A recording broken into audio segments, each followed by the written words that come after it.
વંદે શ્રી પુરુષોત્તમં ચ પરમં ધમ્માક્ષરં જ્ઞાનદં વંદે પ્રાગજભક્તમેવ મનગં બ્રહ્મસ્વરૂપં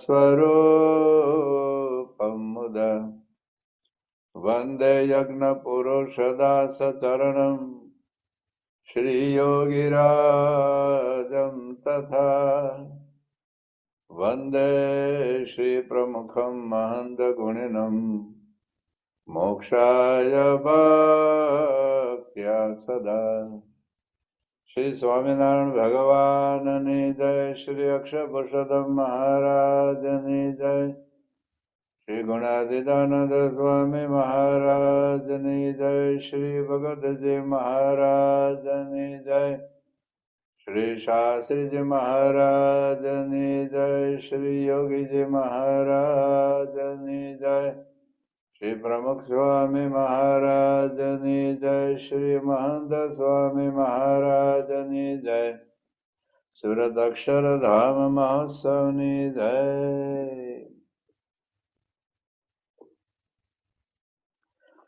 શ્રાવણ વચનામત ગરડ મધ્યનું 13મું તેજનું. શ્રાવણ 1878 શ્રાવણ વદ અમાવાસ્યાના દિવસ સ્વામી શ્રી સહજાનંદજી મહારાજ શ્રી ગરડા મધ્ય દાદા ખાચરના દરબારમાં શ્રી વાસુદેવ નારાયણના મંદિરની ઓસરીએ ચાકડા ઉપર વિરાજમાન હતા અને ધોળો ખેત પહેર્યો હતો તથા ધોળી ચાદર ઓઢી હતી અને મસ્તક ઉપર શ્વેત પગ બાંધી હતી અને પોતાના મુખારવિંદની આગળ મુનિ તથા દેશ દેશના હરિભક્તની સભા ભરાઈને બેઠી હતી. પછી શ્રીજી મહારાજે પોતાના 2 ભુજ ઊંચા ઉપાડીને સર્વેને છાના રાખ્યા ને પછી પોતાના મુખારવિંદની આગળ સ્તુતિ કરીને બેઠા. એવા જે સંત તે વ્રતે શ્રીજી મહારાજ એમ બોલતા અવાજે, હે સંતો, જે મોટેરાઓને વાતમાં સમજતા હોય તે આગળ બેસો. ના એક વાત કરું છું તે સર્વે ચિત્ત જેને સાંભળજો. અને આજે મારે વાત કરવી છે તે કઈ દંભે કરીને નથી કરવી તથા માને કરીને નથી કરવી તથા પોતાની મોટપ વધારવા સારું નથી કરવી. એ તો એમ જાણીએ છીએ જે આ સર્વે સંત તથા હરિભક્ત છે તેમાંથી એ વાત કોઈને સમજાઈ જાય તો એના જીવનું અતિ રૂડું થાય તે સારું કરીએ છીએ. અને આ જે વાત છે તે મારી ડિટેલ છે ને મારા અનુભવ કરીને પણ મેં સિદ્ધ કરી છે અને સર્વશાસ્ત્રમાં પણ મળતી આવે છે. અને એ વાત સભામાં કર્યા જેવી નથી તો પણ સભામાં કરીએ છીએ જે. અને આ જે એમ મને વર્તે છે તેનું શું કારણ છે તો મારી ઇન્દ્રિયોની જે વૃત્તિ છે તે પાછી વાળીને સદા હૃદયને વિશે જે આકાશ છે તેને વિશે વર્તે છે અને તે હૃદય આકાશના વિશે અતિશય તેજ દેખાય છે. જેમ ચોમાસાના વિશે આકાશમાં વાદળા છાઈ રહ્યા હોય તે મારા હૃદયને વિશે એટલું તેજ વ્યાપી રહ્યું છે અને તે તેજને વિશે ભગવાનની મૂર્તિ દેખાય છે. તે અતિશય પ્રકાશમય છે અને તે મૂર્તિ ઘનશ્યામ છે તો પણ અતિશય તેજે કરીને શ્યામ નથી જણાતી, અતિશય શ્વેત જણાય છે. અને તે મૂર્તિ દ્વિભુજ છે અને તે મૂર્તિને 2 ચરણ છે અને અતિશય મનોહર છે. પણ 4 ભુજ કે અષ્ટભુજ કે સહસ્ત્રભુજ તે મૂર્તિને નથી. એ મૂર્તિ તો અતિ સૌમ્ય છે અને મનુષ્યના જેવી આકૃતિ છે ને કિશોર છે. તે મૂર્તિ ક્યારેક તો તેજમાં ઊભી દેખાય છે ને ક્યારેક તો બેઠી જણાય છે ને ક્યારેક અડધી ફરતી દેખાય છે. અને મૂર્તિને 4 કોરે મુક્તના મંડળ ભરાઈને બેઠા છે. તે સર્વે મુક્ત છે. એક નજરે તો ભગવાનની મૂર્તિ સામે જોઈ રહ્યા છે. તે મૂર્તિને અમે પ્રગટ પ્રમાણ હમણાં પણ દેખીએ છીએ. પછી આગળ આપણે વાત વાંચી લઈ. અને એ જે એકરસ તેજ છે તેને આત્મા કહીએ તથા બ્રહ્મ કહીએ અને અક્ષરધામ કહીએ અને પ્રકાશને વિશે જે ભગવાનની મૂર્તિ છે તેને આત્માનું તત્વ કહીએ તથા પરબ્રહ્મ કહીએ તથા પુરુષોત્તમ કહીએ. તો ગઈકાલે આપણે અક્ષરમહં પુરુષોત્તમ દાસોસ્મી એ મંત્રનો ઉપયોગ કેવી રીતે કરવો એની થોડી વાત કરેલી. બધાને બહુ આનંદ થયેલો. પછી પણ મને ઘણા વાત કરી હતી કે આ પ્રેક્ટિકલી ઘણા વર્ષોથી આપણે મંત્રો તો બોલીએ છીએ પણ આપણે જીવનમાં કેવી રીતે ઉપયોગ કરવો એની વાત આપણે ગઈકાલે થોડી કરેલી. આજે થોડુંક વધારે એમાં ઊંડાણમાં જવાની ઈચ્છા છે તો થોડીક વાત એની પણ આપણે કરીશું. ત્યાર પછી બીજી વાત આપણે આત્મામાં રહેલા પરમાત્માને જોવાની અને એનો સાક્ષાત્કાર કરવાની રીત એને પણ આપણે ગઈકાલે છેલ્લે થોડીક વાત કરેલી. તો આજે પહેલા અક્ષરમ અહમ પુરુષોત્તમ દાસોસ્મી, જે મહંસે મહારાજનો આપેલો આ મંત્ર છે, અને મહંસ સ્વામીના વાક્યો પણ આપણે આની પહેલાના પ્રવચનમાં બધા વાંચેલા, કે તેઓ અક્ષરમ અહમ પુરુષોત્તમ દાસોસ્મી આ મંત્રનો કેટલો મહિમા કહે છે, અને શા માટે રોજ એમને પૂજા દરમિયાન આ મંત્ર 2 વખત બોલાવડાવે છે. અને જ્યારે બાળક બોલતો હોય ત્યારે આપણે જોઈએ છીએ તો મહંસ મહારાજ પોતે આ શિક્ષાપત્રી અને સત્સંગ દીક્ષા ગ્રંથ વાંચવાનું બંધ રાખીને એ બાળક સામે જોતા હોય છે. તો આ મંત્ર ખૂબ જ મહત્વનો છે, શાસ્ત્ર માત્રનો સિદ્ધાંત છે, આપણી સાધના પણ છે, અને સાધનાનો આદર્શ પણ છે. સાધના કેવી રીતે કરવી એની આખી વાત આ મંત્રમાં આવે છે.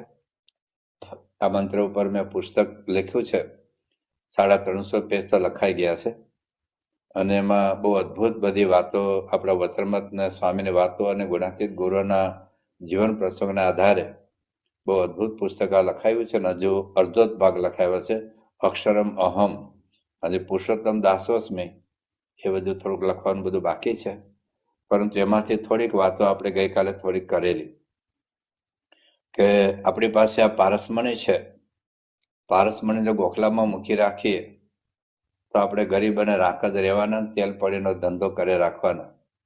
એમાં થોડીક આવક તો થાય છે, પણ જો એને પારસમણીનો ઉપયોગ કર્યો હોત તો વેપારી પોતે અબજોપતિ થઈ ગયો હોત.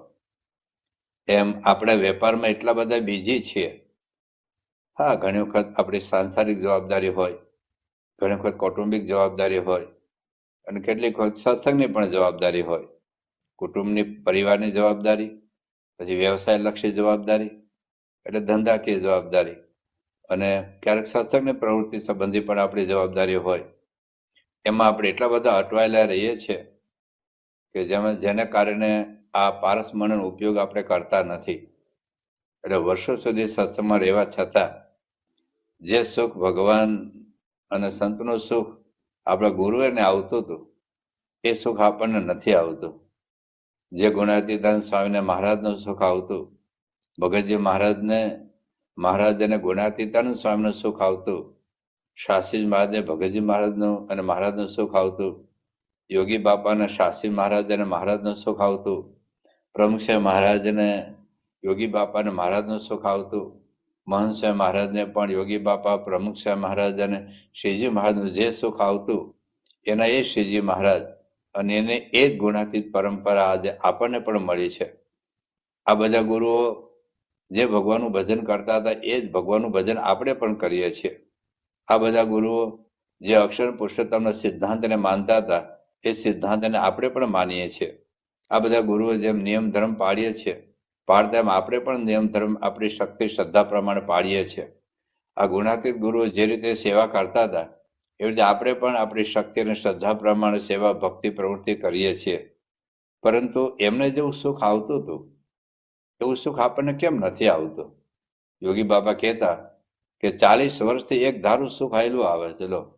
100 વખત ગળદા પાટું ધુંબા માર જેને ખાધો હોય, સતત રોગ લઈને જે ફરતા હોય, અને જોડવાળાને બીજા એટલો ત્રાસ આપતા હોય, છતાં યોગી બાપા એવું કહે છે કે 40 વર્ષથી એક ધારું સુખ આયેલું આવે છે. તો આપણે વિચાર કરવો પડ્યા કે આપણને એવું 40 મિનિટ પણ સુખ નથી આવતું. હા, આપણને સુખ આવે છે સન્માન, આપણને સુખ આવે છે સગવડનું, આપણને સુખ આવે છે સુવિધાનું, આપણને સુખ આવે છે પંચ વિષય. પણ જયારે પંચ વિષયમાં આગુ પાછું થાય, કંઈક સુવિધા અને સગવડમાં કંઈક આગુ પાછું થાય, ક્યાંક માન અને સન્માનમાં કંઈક આગુ પાછું થાય, એ વખતે આપણા મનમાં તરંગો ઉઠે છે. જેમ શાંત પાણીના તળાવમાં એક આંકડો નાખો તો તરંગો ઉઠવા લાગે, કંઈક આવા પ્રસંગો બને. એ વખતે આપણું જ્ઞાન, આપણું ધ્યાન, આપણી તપ, આપણી સેવા, આપણી પ્રવૃત્તિ, આપણું ભોગ, આપણું સમર્પણ એ બધું ઠરી જાય છે. અને આપણે એટલા બધા દુઃખી થઈ જઈએ છીએ. આપણી વાત નથી, મોટા મોટા પરમહંસો, મોટા મોટા સંતો, મોટા મોટા હરિભક્તોને પણ આ પ્રશ્નો થયા છે. આપણે પરમ ચેતન સ્વામીની વાતો આપણે કરેલી, ખાલી જળજણી ઉત્સવમાં એને બોલાવ્યા નહીં, અને કેટલું બધું દુઃખ થઈ ગયું એને. મહારાજના વખતમાં પણ બીજા કોઈકને વડતાલના કોઠારી બનાવ્યા ત્યારે એમને કેટલા બધા પ્રશ્નો થઈ ગયા. એવી રીતે પવિત્રાનંદ સ્વામી, જેને ભગતજી મહાદેવ વિમુખ કરવામાં કશું બાકી રાખ્યું નહોતું, પણ એમને જયારે પ્રશ્ન થયો ત્યારે એટલા બધા ડિસ્ટર્બ થઈ ગયા, આનંદ છોડીને વડતાલમાં જતા રહ્યા, ઊંઘ આવે નહીં. પછી ભગતજી મહારાજે જયારે કથા વાર્તા કરી ત્યારે અક્ષરરૂપ થવાની જ વાત એમણે કરી છે કે ગુણાતીત થકી જો તમે ગુણાતીત થશો, અક્ષર થકી જો અક્ષરના સાધર્મ્યપણાને પામશો તો કોઈ દુઃખ આપણને હેરાન પરેશાન નહીં કરી શકે. એટલે આપણા જીવનમાં પણ આવી નાની મોટી ઘટનાઓ બનવાની છે, બની રહી છે અને ભવિષ્યમાં બનશે પણ ખરી. પણ એ વખતે જયારે આગ લાગે ને ત્યારે કૂવો ખોદવા ન જવાય. આગ લાગે ત્યારે અગ્નિશામક સિલિન્ડર હોય જે બાજુના શહેરમાં ખરીદી કરવા ન જવાય. એ આવે ત્યાં બધું હળગી જાય. પાણી નીકળે, કૂવો ખોદવા જાવ, પાણી મળે ત્યાં બધું હળગી રાખ થઈ જાય. તો પહેલેથી આ બધી વ્યવસ્થા કરી રાખવી પડે. એમ આ મંત્ર પહેલેથી જ આનું જો રટણ હોય, આવા પ્રસંગોમાં આપણું મનન અને ચિંતન હોય. ગઈકાલે ઘણી બધી થોડીક વાતો આપણે બધી કરેલી, એમાં આ બધા પહેલેથી જો આવો ટ્રાયલ અને એરર મેથડથી આપણે જો કરતા જઈએ, એટલે આપણી સ્થિતિ નથી, એમને તો સ્થિતિ છે, આપણે એવી સ્થિતિ પ્રાપ્ત કરવાની છે. તો જ્યારે જ્યારે આવી ઘટનાઓ બને, આપણે બધા જ નાના મોટા પ્રસંગો બધી વાત કરેલી કે જ્યારે કંઈક દેહમાં અગવડ પડે ત્યારે આ મંત્ર લગાડવો, ક્યારેક આપણે દેહમાં રોગ આવે ત્યારે મંત્ર લગાડવો, કોઈક આપણું માન સન્માન વખાણ કરે ત્યારે મંત્ર લગાડવો, કોઈક આપણું અપમાન કરે ત્યારે આ મંત્ર લગાડવો, ક્યારેક આમાં કામ ક્રોધાદિક સ્વભાવોનો આવેગ આવે ત્યારે મંત્ર લગાડવો, ક્યાંક નિયમ ધર્મ લોપવાનું મન થાય અથવા કોઈક આપણને લોપાવે ત્યારે મંત્ર લગાડવો, ક્યારેક કોઈકનો અભાવ ગુણ આવે ત્યારે આ મંત્ર લગાડવો, ક્યારેક આપણે લઘુતા ગ્રંથિ આવે, મારાથી ન થાય, મને ન ફાવે, મને ન આવડે, અને બીજાને સામે તુલના કરીએ તો આપણે લઘુતા ગ્રંથિનો વધારે અનુભવ થાય ત્યારે પણ આ મંત્ર લગાડવો. જ્યારે આપણે ગુરુતા ગ્રંથિ એટલે સુપિરિયોરિટી કોમ્પ્લેક્સ, ભાઈ હું જ સર્વશ્રેષ્ઠ છું, મારા જેવો કોઈ નહીં, મારા જેવો કોઈ દાનવીર નહીં, મારા જેવો કોઈ ત્યાગી નહીં, મારા જેવો કોઈ સેવાભાવી નહીં, આ જે સુપિરિયોરિટી કોમ્પ્લેક્સ છે, તો એ વખતે અક્ષરમ પુરુષોત્તમ દાસોસ્મે લગાડીએ કે ભાઈ ગુણાતીતાનંદ સ્વામીથી માંડીને આજે મહંત સ્વામી મહારાજ ક્યારે સુપિરિયર રહ્યા નથી. એ તો દાસના દાસ થઈને રહ્યા છે, સર્વના સેવક થઈને રહ્યા છે, બધા બાળકને પણ પોતા કરતા મોટા માને છે. તો પછી મને સૌથી મોટા માનવાનો કોઈ અધિકાર જ નથી. પણ જ્યારે આ જીવમાં માન પડેલો છે, જીવમાં અહંકાર પડેલો છે, એટલે આ વિચાર આવે. પણ એ વખતે આ દવા લગાડવાની. જ્યારે માથું દુખે ત્યારે દવા લઈએ છીએ, જ્યારે પેટમાં દુખે ત્યારે દવા લઈએ છીએ, જ્યારે આપણે કોઈ મસ્ક્યુલર પેન હોય ત્યારે આપણે દવા લઈએ છીએ. પછી એવી જ રીતે આ મંત્રનો દવા તરીકે આપણે ઉપયોગ કરીએ. એ રીતે જ્યારે કોઈ માનસિક ચિંતા હોય, ટેન્શન હોય, સ્ટ્રેસ હોય, હતાશા હોય, નિરાશા હોય, મૂંઝવણ હોય, દુઃખ હોય, ઉદ્વેગ હોય, અશાંતિ હોય, આવું બધું સત્સંગને લીધે પણ થાય, કોઈક આપણું અપમાન કરે એને લીધે પણ થાય, કોઈક જીવનમાં પ્રસંગો બને, કુટુંબમાં, બિઝનેસમાં, ત્યારે પણ આવા પ્રસંગો બનવાના. પ્રસંગ બને ને આપણે નકારી શકતા નથી, પણ આપણે સુખી રહેવું કે દુઃખી રહેવું એ આપણા હાથમાં છે. કોઈક મને ગાળ દે એને આપણે રોકી નહીં શકીએ, એક નહીં તો બીજો દેશે, ત્રીજો દેશે, ચોથો દેશે, પાંચમો દેશે, પણ આપણે પ્રોટેક્શન કરી લેવું આપણા હાથમાં છે. કોઈ ભારતનો સૈનિક હોય, એ ભારતના સેનાપતિને ફરિયાદ કરે કે સાહેબ પેલો પાકિસ્તાન વાળો છે ને એ મને ગોળી મારે છે, લે તો ત્યાં તારા હાડાના લગ્ન છે સરહદ ઉપર, તારો મામા થાય છે હાર લઈને આવ્યા હામે, એ તો ગોળી મારવાનો જ છે. પણ આપણું પ્રોટેક્શન એવું હોય, આપણે બુલેટ આપણે જેકેટ પહેરી લેવાનું હોય, અથવા ટ્રેનિંગ એવી લેવાનું હોય કે ગોળી મારે તો આપણે છટકી જઈએ. તો એવી રીતે મુક્તાન સ્વામી આ જ વાત કરી કે બખ્તર પહેને કે રન મેં નિકસે નરમ ગરમ ક્યાં હોનાર. બખ્તર પહેન કે, તો બખ્તર આનું છે, યોગી બાપા આ કહેતા કે અક્ષરરૂપ અને બ્રહ્મરૂપનું જો બખ્તર આપણે પહેરી લીધું હોય તો કોઈ આપણે દુઃખી કરી શકે એમ નથી, કોઈ આપણે હતાશ અને નિરાશ કરી શકે એમ નથી, કોઈ આપણું અપમાન કરી શકે એમ નથી, આપણા સુખને કોઈ છીનવી શકે એમ નથી. એટલે તો યોગી બાપા કહેતા કે પોતાના બ્રહ્મ સ્વરૂપપણાનો આનંદ ક્ષણ મોડો પડવા દેવો નહીં. પણ આપણે આવતું જ નથી આનંદ, કારણ કે આપણી જાતને આપણે પોતે બ્રહ્મ સ્વરૂપ માનતા જ નથી. આ બહુ મોટી ખામી છે. આત્મા નથી માનતા. આત્મા પછી અક્ષર માનું, બ્રહ્મ માનું, એટલે ગુણાતીત સત્પુરુષને પોતાનું સ્વરૂપ માનું. ખાલી ધ્રણ દેહથી આત્મા નથી. આત્મા અહમ પરબ્રહ્મ દાસોસ્મી એવું નથી, આત્મા અહમ પુરુષોત્તમ દાસોસ્મી એવું નથી. આ મંત્રમાં આત્માથી એક સ્ટેપ ઉપર જવાનું છે કે અક્ષરમ અહમ પુરુષોત્તમ દાસોસ્મી, હું અક્ષર છું, બ્રહ્મ છું, અને પુરુષોત્તમનો દાસ છું. તો અક્ષર છું એટલે હું સત્પુરુષ છું. એ આખરી સત્પુરુષની પરંપરા આપણી સમક્ષ છે. એ લોકો કેવી રીતે વર્ત્યા છે એ આપણે જોવું પડે, જાણવું પડે, સમજવું પડે. ગમે તે મૂંઝવણ એ લોકો નથી મૂંઝાયા, ક્યારે અટવાયા નથી, ફસાયા નથી, દુઃખી થયા નથી. તો આપણું તો શું અપમાન થાય છે? આજે ગુણાતીતાન સ્વામી માનીને મહંત સ્વામી મહારાજનું જે અપમાન થયું છે એની કમ્પેરિઝનમાં આપણું અપમાન કેટલું? એમની જેટલી ટીકાઓ થઈ છે એની કમ્પેરિઝનમાં આપણી ટીકા કેટલી? એમની જેટલી નિંદા થઈ છે એની કમ્પેરિઝનમાં આપણી નિંદા કેટલી? એનો જેટલો વિરોધ થયો છે એનું તુલનામાં આપણો વિરોધ કેટલો? છતાં આપણે બીજાના દુશ્મન માની લેતા હોઈએ છીએ. ક્યારેક પત્ની દુશ્મન બને, ક્યારેક પતિ દુશ્મન બને, ક્યારેક બાપ દુશ્મન બને, ક્યારેક મા દુશ્મન બને, ક્યારેક સાસુ દુશ્મન બને, ક્યારેક વહુ દુશ્મન બને, ક્યારેક નાનો ભાઈ દુશ્મન બને, ક્યારેક બેન દુશ્મન બને, ક્યારેક કોઈ સંત દુશ્મન બને, ક્યારેક કોઈ કાર્યકર દુશ્મન બને, કોઈ હરિભક્ત દુશ્મન બને. આપણે એની સાથે શત્રુ ભાવ આવી જાય. આપણને એ દીઠો નથી ગમતો, એની સાથે રહેવું નથી ગમતું, એની સાથે બોલવું નથી ગમતું. કોઈક આપણે પગે લાગે તો આપણે આમ મોઢું ફેરવી જતા રહીએ છીએ આપણે. એનો અર્થ એ થયો કે આ મંત્રનો આપણે ઉપયોગ નથી કર્યો. આ ગુણાતીત ગુરુઓએ ક્યારે કોઈને દુશ્મન નથી માન્યા. આટલું બધું અપમાન કરનાર ગુણાતીતાન સ્વામી, એ ગુણાતીતાન સ્વામીને હાર પહેરાવે છે વડતાલમાં. ભગતજી મહારાજને ઝેર આપીને વિમુખ કરનારા એ પવિત્રાનંદ સ્વામીની પણ કથા વાર્તા સાંભળે દૂર બેઠા બેઠા. શાસ્ત્રી મહારાજને જેલમાં પૂરવાનો પ્રયાસ કરનાર, શાસ્ત્રી મહારાજને મારી નાખવાનો, જેલમાં નહીં સોરી, શાસ્ત્રી મહારાજને મારી નાખવાનો પ્રયાસ કરનાર, શાસ્ત્રી મહારાજને ઝેર આપનાર, શાસ્ત્રી મહારાજને ચૂલામાં સળગાવવાનો પ્રયાસ કરનાર, અને વડતાલ સંતાન છોડ્યા પછી પણ મારી નાખવાના કેટલા બધા પ્રયાસો થયા, છતાં શાસ્ત્રી મહારાજ ક્યારે કોઈના દુશ્મન નથી માન્યા. ઉલટાને એમની સેવા કરી છે. એના સાધુને જેલમાં પૂરતી ત્યારે પાળાવાનો, શાસ્ત્રી મહારાજને છોડાવવાનો પ્રયાસ કર્યો. યોગી બાપાને 100 વખત ગરદા પાડું ધુંબા મારે, પણ યોગી બાપાએ ક્યારે વિજ્ઞાનદાસ સ્વામીને દુશ્મન નથી માન્યા. હરિભક્તો યોગી બાપાને કે સ્વામી તમે શાસ્ત્રી મહારાજને કહેતા હો તો કે ના ગુરુ, તો મારે તો આપણે રાજી રહેવું, આપણો વાહ પ્રસાદ ન થાય, આપણું ઘડતર થાય. પ્રમુખ સાહેબ મહારાજને ઝેર આપનારને પણ આખી જિંદગી સાચવેલા હતા, એ જતા રહેવાના હતા. પ્રમુખ સાહેબ મહારાજ કે બધા ભૂલી જશે, તું રોકાતો ઘેરે જઈને શું કરી છે? પણ કોઈ દિવસ પ્રમુખ સાહેબ પ્રસંગ તો કેટલા વર્ષો પછી બહાર આવ્યો, બાકી કોઈને ખબર, નવા સંતો પણ ખબર જ નથી. અમારા સંતોની શિબિર હતી મધુવન ડેમમાં, એ વખતે પ્રમુખ સમાજ જૂના સેવકે આ બધી વાત કરી, ત્યારે પણ સ્વામી કે બધું ભૂલી જાવ, બધું યાદ ન રાખવું. એ ક્યારે કોઈને કીધું નથી.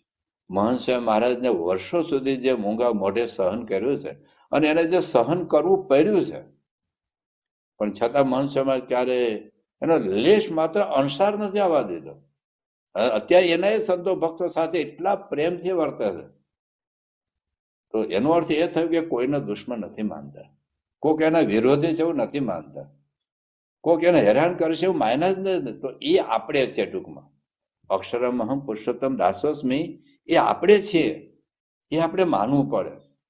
હવે એક સ્ટેપ આપણે આજે થોડુંક આગળ એ વધુ છે કે ઘણી વખત આપણે પોતાને બોલતા હું અક્ષર છું, અક્ષર છું, અક્ષર છું, પણ જ્યાં સુધી બીજા પણ અક્ષરરૂપ છે, બીજા પણ બ્રહ્મરૂપ છે એવું નહીં મનાય, ત્યાં સુધી આપણે પોતાને માનીએ છીએ ને એમાં ખોટ છે, એમાં ખામી છે, નકલી છે, દંભ છે, ખાલી બોલીએ છીએ. મહંત સ્વામી મહારાજ બહુ અદભુત વાત એક વખત એમને કરેલી કે ગોરધનભાઈ કોઠારી પોતાને બ્રહ્મરૂપ માનતા હતા, પણ બીજાને નહોતા માનતા, એટલે એને આનંદ નહોતો આવતો. જયારે ભગતજી મહારાજ એમને પૂછ્યું કે તમને જેમ સ્વામિનારાયણ ભગવાનની નિષ્ઠા છે, મને પણ સ્વામિનારાયણ ભગવાનની નિષ્ઠા છે, તમે પણ જેમ સમર્પિત છો એમ હું પણ સમર્પિત છું, તમે જેમ નિયમ ધર્મ પાળો છો એમ હું પણ નિયમ ધર્મ પાળું છું, તમે જેમ સેવા ભક્તિ કરો છો હું પણ સેવા ભક્તિ કરું છું, પણ તમારા મુખ ઉપર જે આનંદ છે એવો આનંદ મને કેમ નથી આવતો? એ વખતે ભગતજી મહારાજે ગોરધનભાઈ કોઠારીને કહ્યું કે આ બધા જે સંતો હરિભક્તો છે ને બધાને બ્રહ્મની મૂર્તિ માનો. બ્રહ્મની મૂર્તિ માનો એટલે એ પણ અક્ષર છે, એ પણ બ્રહ્મ છે. શ્રીજી મહારાજ આ કઈ મારી વાત નથી, નકલી વાત નથી. મહારાજ મધ્યના 63માં વચનામૃતમાં શું કહે છે જો સાંભળો તમે. મધ્યના 63માં વચનામૃતમાં મહારાજ એવું કહે છે, અને ભગવાનના ભક્ત છે તે તો કેવળ બ્રહ્મની જ મૂર્તિઓ છે. એટલે આનો અર્થ એવો નથી ખાલી ગુણાતીત સત્પુરુષની વાત નથી, મૂર્તિઓની વાત લખી છે. તો ભગવાનનો ભક્ત એક વચન નથી, ભગવાનના ભક્ત, ભાઈ ભાઈ, સાધુ, ત્યાગી, ગ્રહસ્થ, ગરીબ, તવંગર, દેશ પરદેશના બધા જ. તો ભગવાનના ભક્ત છે તે તો કેવળ બ્રહ્મની જ મૂર્તિઓ છે. એને વિશે તો મનુષ્ય ભાવ લાવવો જ નહીં, લાવવો જ નહીં. હવે આપણને એમ લાગતું કોઈક મારો વિરોધ કરે છે, કોઈક મારી ટીકા કરે છે, કોઈક મારી નિંદા કરે છે, કોઈક મારી ક્યાંક ક્યાંક વાત કરે છે, તેનો અર્થ એ થયું કે આપણે એનામાં મનુષ્ય ભાવ આવે છે, આપણને એનો અભાવ આવે છે, આપણને અવગુણ આવે છે. આપણે તો એનો અર્થ એ થયો કે હું પોતાને બ્રહ્મ માની શકતો જ નથી, બોલું છું ખાલી. તો અક્ષરમ અહમ પુરુષોત્તમ દાસોસ્મી, તો હું પોતાની જાતને અક્ષર માનું, પણ જ્યાં સુધી બીજાને પણ અક્ષર, દાખલ હું બોલું અક્ષરમ અહમ પુરુષોત્તમ દાસોસ્મી, તો ચાલો અક્ષરભાઈ હું બોલે પોતાની જાતને અક્ષરમ પુરુષોત્તમ દાસોસ્મી, બરાબર. જીતુભાઈ હું બોલે અક્ષરમ અહમ, બરાબર. શિવ હું બોલે અક્ષરમ અહમ, બરાબર. અત્યારે ધીરુભાઈ સાંભળતા હોય એમાં છાત્રના વિદ્યાર્થી, એ હું બોલે અક્ષરમ અહમ. તો હું જેમ અક્ષર બોલું છું એમ ધીરુભાઈ બોલે છું અક્ષરમ અહમ, જીતુભાઈ બોલે છું અક્ષરમ અહમ, શિવમ પણ બોલે છું અક્ષરમ અહમ. તો હું જેમ અક્ષર છું શિવમ પણ અક્ષર છે. હું જેમ મહંત છે મારો છું એ પણ મહંત છે મારા છે. હું જેમ પ્રમુખ સ્વામી છું એ પણ પ્રમુખ છે મારા છે. હું જેમ યોગી બાપુ છે એ પણ યોગી બાપા છે. તો પછી મારે એનો અવગુણ લેવાનો, મને એનો અવગુણ આવે, એની ટીકા થાય, એને નિંદા કરું, એમ કહેવાય કે એની યાર બેસતા નહીં, એની યાર વાતો સાંભળતા નહીં, એને સમાગમ કરતા નહીં, એની સેવા કરતા નહીં, કારણ કે મારો વિરોધ કરે છે. મારો વિરોધ ધીરુભાઈ કરે છે એટલે ધીરુભાઈ વાત તમારે નહીં સાંભળવાની, ધીરુભાઈ નહીં બેસવાનું. જો આપણે નથી વિચારતા, અને જો આપણે વિચારતા હોઈએ તો એનો અર્થ એ થાય કે હું મારી જાતને પણ અક્ષર નથી માનતી. આ મહારાજના વચનો છે, અને ખાલી વચનો છે એવું નથી. આ ગુનાતીત ગુરુ જીવા છે. મેં કીધું બધાનું અપમાન કરનારનું પણ આ ગુનાતીત ગુરુએ સન્માન કર્યું, એનું અપમાન નથી કર્યું, એને સાચવ્યા છે, એને સંભાળ્યા છે. તો ભગતજી મહારાજને જયારે ગોરધનભાઈ આ પ્રશ્ન પૂછ્યો ત્યારે ભગતજી મહારાજે જવાબ એ આપ્યો કે નિષ્ઠા બરાબર, સેવા બરાબર, તપ બરાબર, ત્યાગ બરાબર, સમર્પણ બરાબર, નિયમ ધર્મ બરાબર. સંતો જેની પાસે નિષ્કપટ થાય એ ગોરધનભાઈ કોઠારીનું વર્તન કેવું હશે?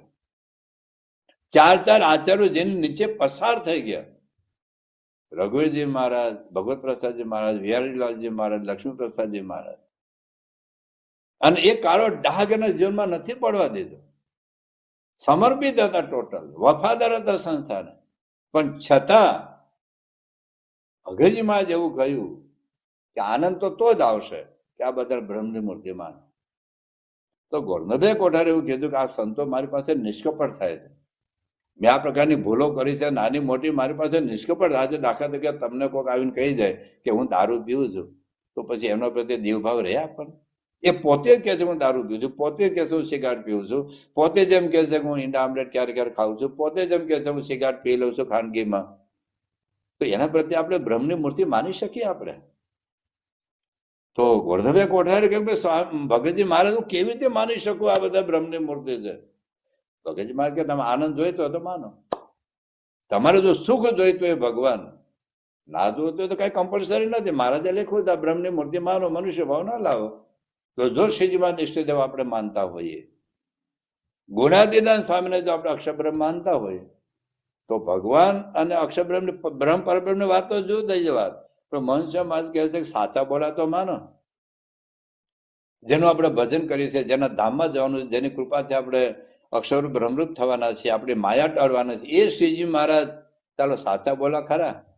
તો મહારાજ એમ કે છે બધા બ્રહ્મની મૂર્તિ માનો. એમાં બધા એટલે મારા હેતવાળા જ બ્રહ્મની મૂર્તિ એવું નહીં, મારો દીકરો, મારી દીકરી, પતિ પત્ની, મારા મમ્મી પપ્પા બ્રહ્મરૂપ છે એવું નહીં.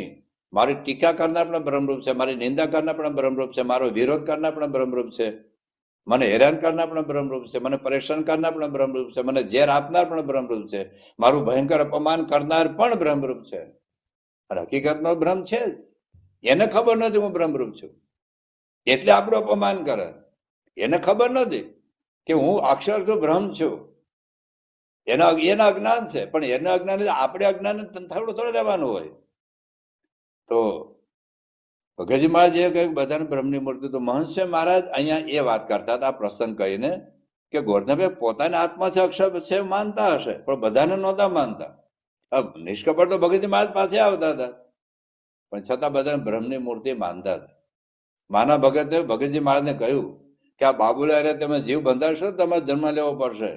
ભગતજી મહારાજ કે બાબુલા ન કહેવાય, આમાં તો જીવની હત્યા થઈ જાય, બધે બ્રહ્મની મૂર્તિ છે. શાસ્ત્રી મહારાજ પણ બધાને બ્રહ્મની મૂર્તિ માને. આ બધા બેઠા છે ને બધા બ્રહ્મની મૂર્તિ છે એવું માનો. શાસ્ત્રી મહારાજે હરિભક્તને બાવડું પકડીને કીધેલું. યોગી બાપા શું બોલ્યા છે કે 50 વર્ષથી કોઈનું અવગુણ આવ્યો નથી. કેમ નહીં અવગુણ આવ્યું? તો યોગી બાપા કે બધાને બ્રહ્મની મૂર્તિ માનો, બધાને ચૈતન્યની મૂર્તિ માન. યોગી બાપા માને ને આપણે શું માનીએ? મારો હરામ કરે છે, ખાવા આવ્યા છે, મારો વિરોધ કરે છે, મારી ટીકા કરે છે, મારી જ્યાં બીજે વાતો કરે છે.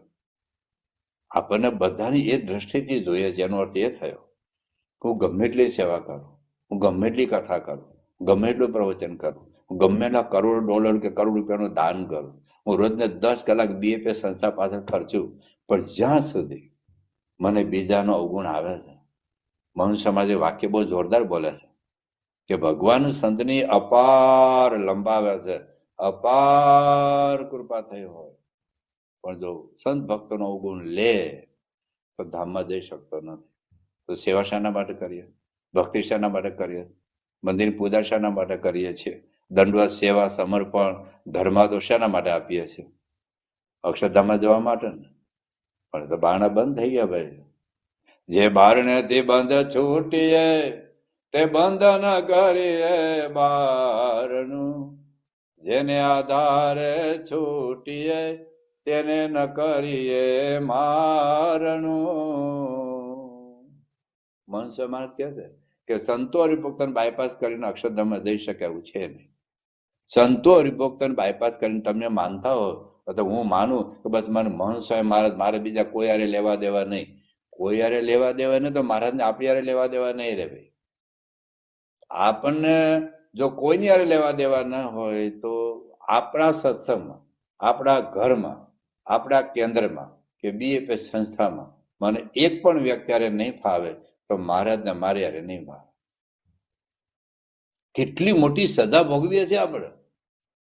મહારાજ તો પુરુષોત્તમ બોલે પ્રીતમ એવું લખ્યું પોતાનું આત્માનું સ્વરૂપનું દર્શન પણ નહીં થાય. સંતો હરિભક્તો પ્રત્યે આપણે પ્રેમ નહીં હોય, લાગણી નહીં હોય, સદભાવ નહીં હોય, દિવ્ય ભાવ નહીં હોય તો પોતાના સ્વરૂપનું જ્ઞાન પણ નહીં થાય, પોતાના સ્વરૂપનું દર્શન પણ નહીં થાય. એક પણ વ્યક્તિ હારે નહીં બને. હા, એને આપણે હારે ન બને તો એ ભોગવે.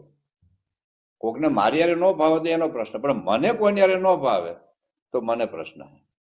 અને બહુ જગ પ્રસિદ્ધ આપણા સંપ્રદાયનો પ્રસંગ છે.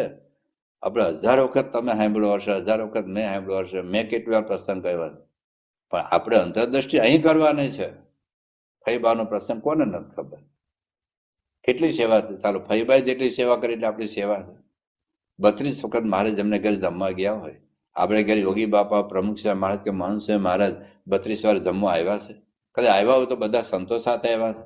ચાલો આપણે પોતાને એકને ઘેર અન્નકૂટ કે ફૂલદરના ઉત્સવ કર્યા છે. કેટલું સમર્પણ હશે. મહારાજે પાણી હરામ કેમ કર્યું?